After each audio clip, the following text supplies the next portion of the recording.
My name's Tom. Recently, I got married to someone very special to me. But it wasn't a smooth journey to get to this point. I'm planning to share the story of my wife and me in chronological order.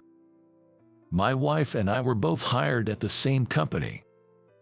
Both are the same age, having both joined the company as college graduates. My wife's name is Margaret. Back then, we were just colleagues, and I used to casually call her Margaret. After our orientation, we ended up in the same department. We were both in sales, encouraging each other to do our best, grinding day in and day out. At the time, I had a girlfriend. We were getting along pretty well, I'd say. Then, in late April, I got a call from my buddy Joe. Joe is an old high school buddy of mine. We went to different college but would occasionally hang out, just the guys. I got a call from Joe saying, "I got some couple tickets for an amusement park. Want to bring our girlfriends?" I'd never been on a double date before, so it was a bit awkward, but it seemed like it could make a good memory. My girlfriend was also up for it, so we decided to go. On the day of our double date during the long weekend, we met up at the location. I got out of my car and shouted, "Hey, Joe." Joe raised his hand. "Hey, long time no see." We both knew that we had girlfriends, but we'd never actually met them or even heard their names before. Feeling a bit jittery, we introduced our girls. "This is Margaret. Nice to meet ya." The moment I saw the face of the girl stepping out of Joe's car, I said, "What, Margaret? Tom, is that you?" We both looked at each other and couldn't help but laugh.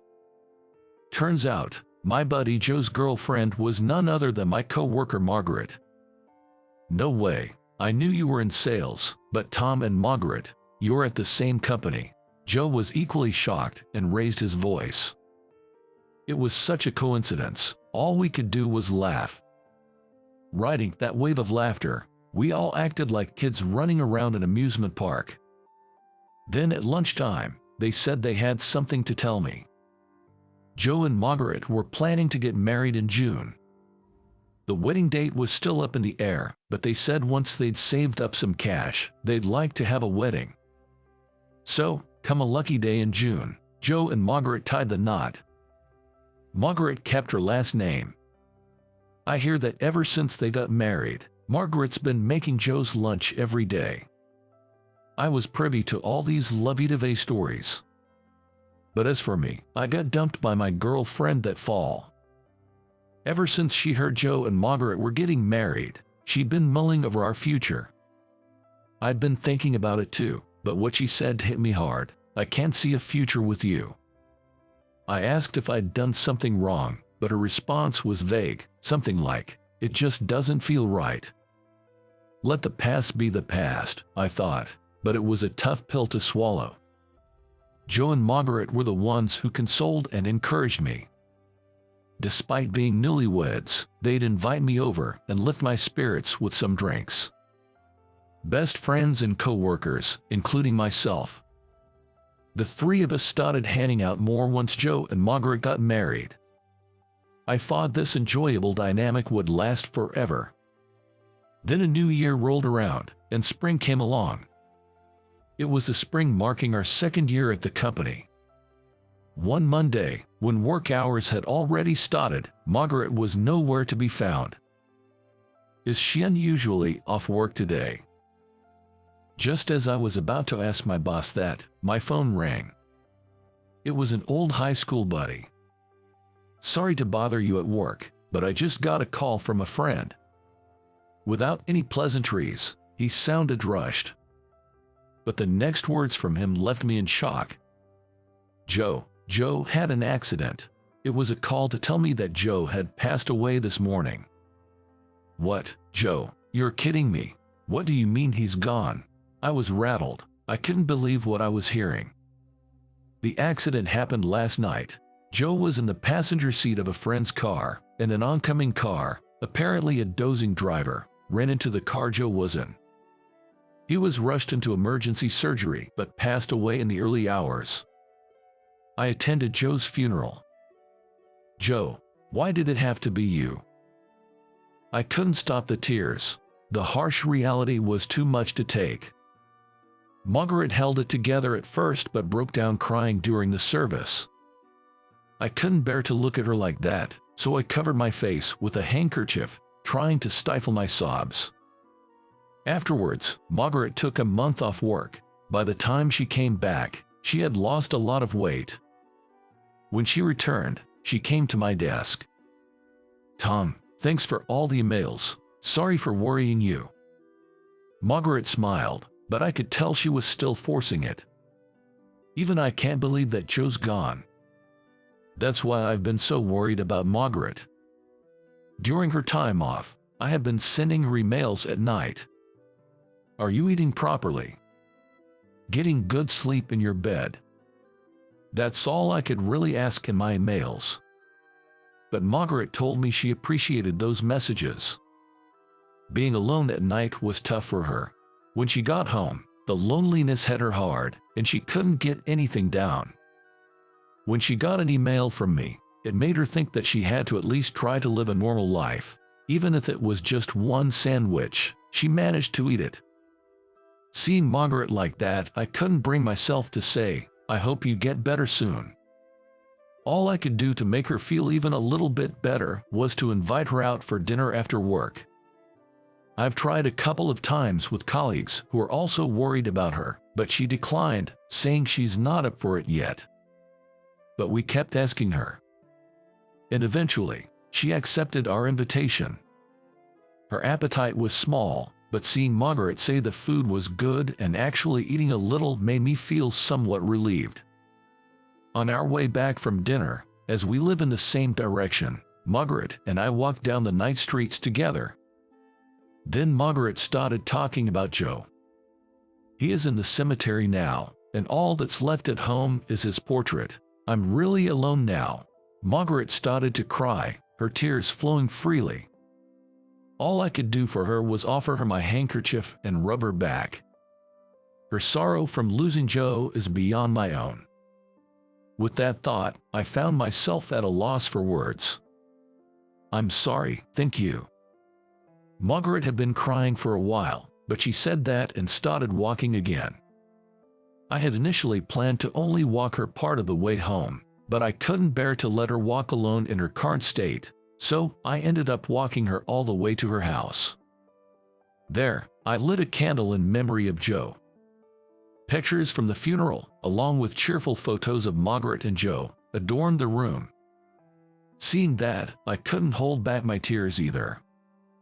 "I'm sorry for crying when I should be the one encouraging you." My words got choked up in tears. It's too soon, isn't it? We had so much more ahead of us. It's frustrating, but I bet Joe is the most frustrated of all. Margaret said that as she wiped away her tears. "But I have to keep going, or else Joe would worry," she shared. Even though she might not be fully ready yet, she's trying to cheer up a little bit at a time. I wondered what I could do for Margaret. All I can do is listen to her and take her out to eat. That felt so inadequate. Margaret had said that she finds it easier to cope while working, but it seemed like she was putting on a brave face. Yet, she managed to get through the first anniversary of Joe's passing, and while she still had her down moments, Margaret was slowly getting her spirits back. During this time, the support from everyone remained unchanged. A few of us from work kept inviting her out to dinner after work. I continued to walk Margaret back to her house. On days when we got home early, I would light a candle in memory of Joe. One day while I was walking Margaret back to her house, she asked, "Why do you always walk me home? I don't want you to be in danger if something happens on the way home, right? There are dark streets. Besides, if something happened to Margaret, Joe would be furious. I don't care if it's none of my business, but I have to protect you, whom Joe cherished so much. Otherwise, he's going to get mad at me in my dreams about what I'm doing."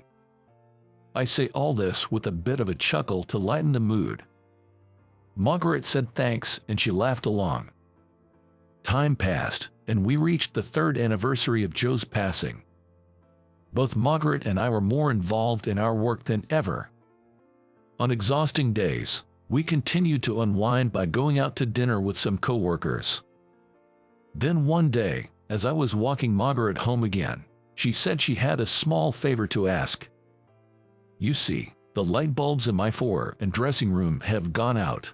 I tried standing on a step stool, but I just can't reach. Could you help?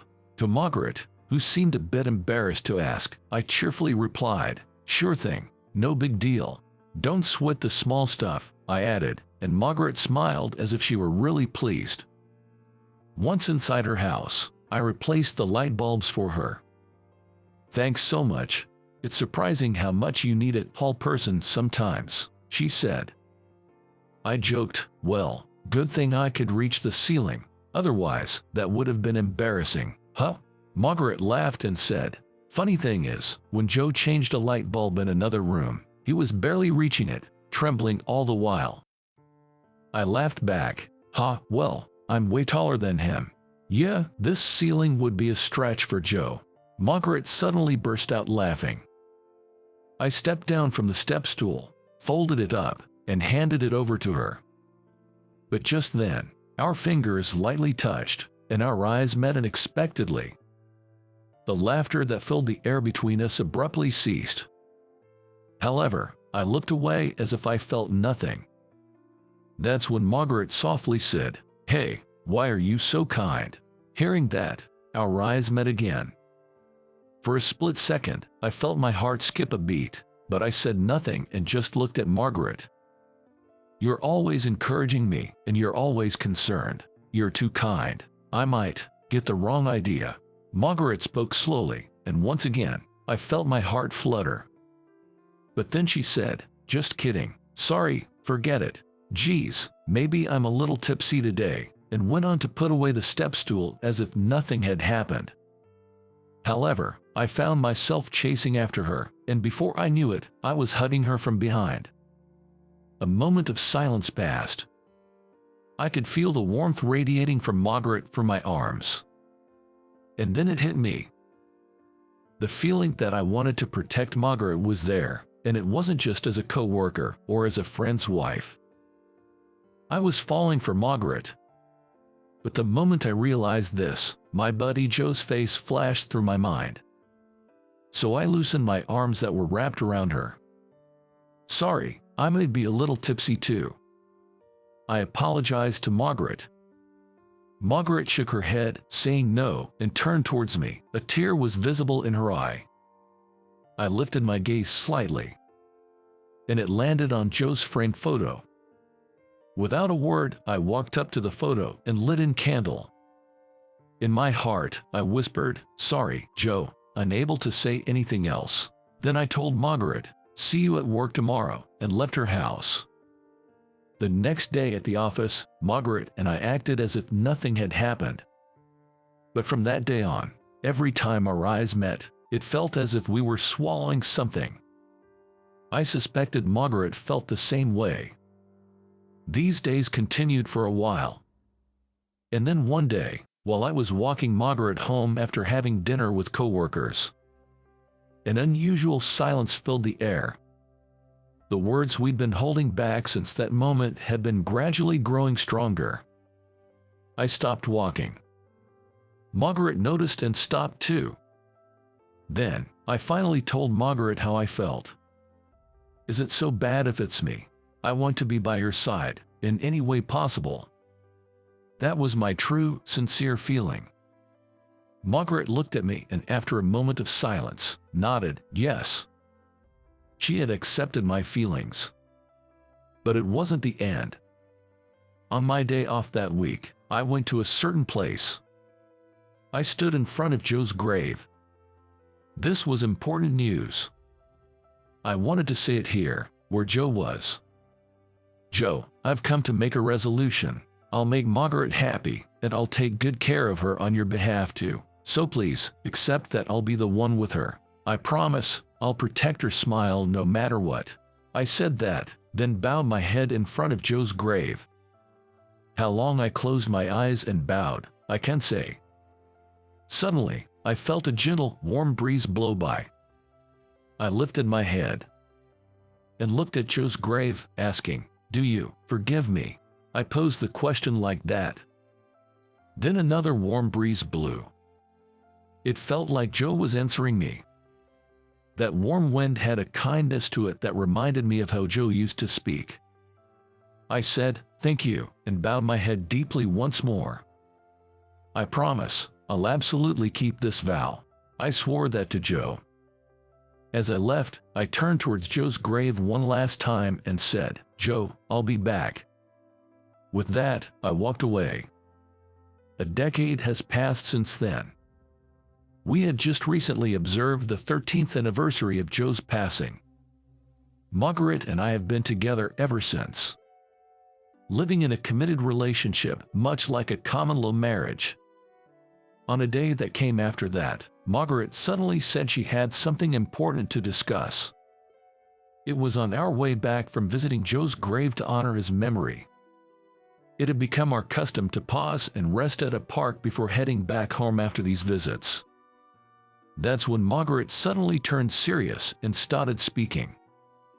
"Tom, it's been a while, and we just had Joe's 13th memorial service, so I've been thinking it's about time. I know we shouldn't rush to conclusions, but we need to think about our own lives too. I'm sorry for everything up to this point. Thanks for being there for me. So, here's this." In Margaret's trembling hand was a marriage license. I hugged Margaret tightly.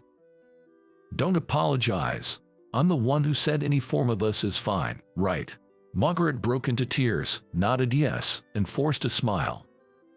"Hey, don't cry. If you do, I'll feel like I've broken a man-to-man promise." I cheerfully said that to prevent Margaret from crying any further. Margaret laughed and said, "What's this man-to-man promise you were talking about?"